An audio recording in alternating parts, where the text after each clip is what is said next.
जो जताबाट हेर्दै हुनुहुन्छ है।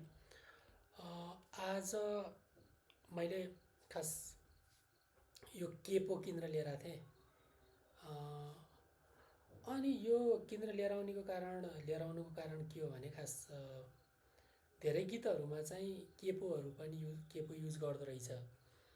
अनि त्यो केपो खास यसको थ्योरी यो लगाएपछि के हुन्छ भन्ने कुरा चाहिँ मलाई थाहा थिएन। अनि मैले खास गीतहरूमा चाहिँ केपो लगाएर बजाएको देखेर मलाई पनि त्यही किन्न मन लाग्यो। अनि किने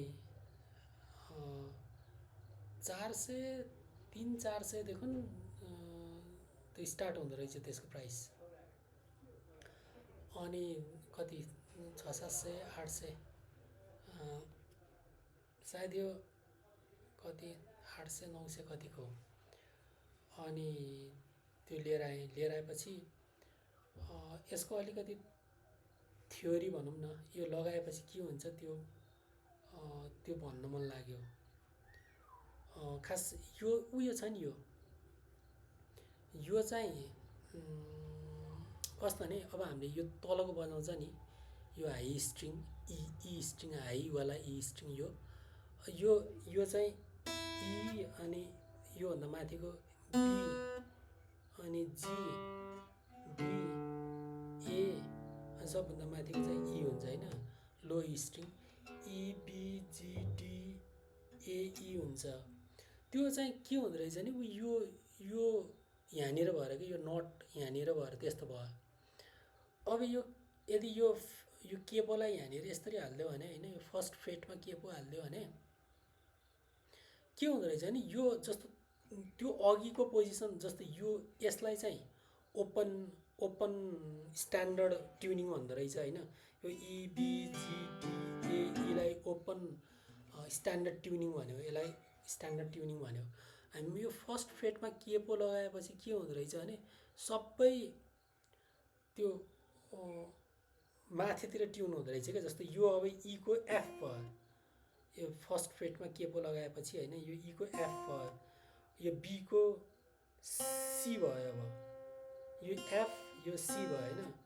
यो केपो नलगाउँदाखेरि जी थियो, अब यो जी सार्प भयो, अनि यो डीको डी सार्प भयो, अनि ए को ए सार्प भयो, अनि ईको एफ भयो क्या।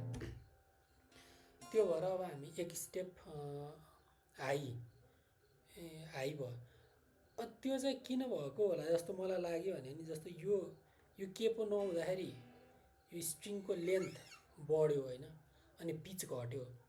अनि हामी यसरी केपो हालिदिइसकेपछि अनि स्ट्रिङको लेन्थ त घट्यो नि, अनि त्यही भएर पिच बढ्यो क्या। अनि सबै त्यो माथि गयो, ईको एफ भयो, बीको सी भयो, जीको जी सार्प भयो, डी सार्प भयो, ए सार्प भयो, अनि ईको एफ भयो। त्यस्तो होला। अनि फेरि यो केपोलाई यो सेकेन्ड फ्रेटमा यसरी हालिदियो भने फेरि अब यो ई थियो नि, जस्तो यो केही पनि नगर्दा ई थियो, एफ भयो, अनि एफ सार्प भयो क्या। अब यो एफ सार्प भयो, बीको अब सी सार्प भयो, अब जीको फर्स्ट फ्रेटमा जी सार्प थियो, अब ए भयो, यो डीको डी सार्प थियो, ई भयो, यो ए को ए सार्प, यो बी भयो क्या, अनि ईको चाहिँ एफ सार्प भयो।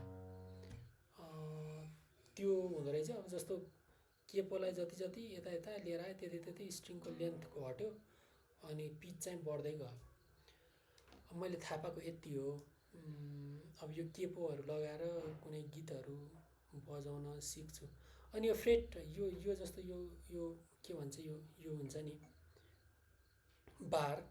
बार गर्नु र यो केपो लगाउनु एउटै हो। खास हामीले यहाँ बार गऱ्यो भने पनि होइन, यसमा यो फर्स्ट फ्रेटमा बार गऱ्यो भने पनि यो केपो फर्स्ट फ्रेटमै लगाए जस्तै हो।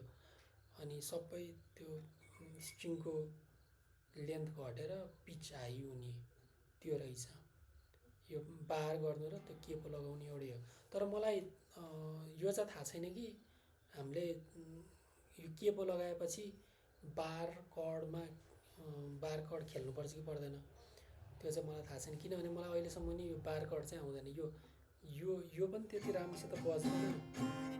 अलिअलि त्यो उस चाहिँ हुन लाग्छ। यो फर्स्ट यो गयो होइन,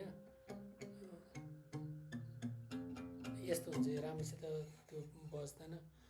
अनि खास मैले बार कर्डलाई एभोइड गर्नु खोजेको त होइन, तर यो के पो को पनि कुनै पर्पस होला। तर अहिलेसम्म मैले थाहा भएको चाहिँ त्यति नै हो र यही सेयर गरौँ भनेर। Thank you.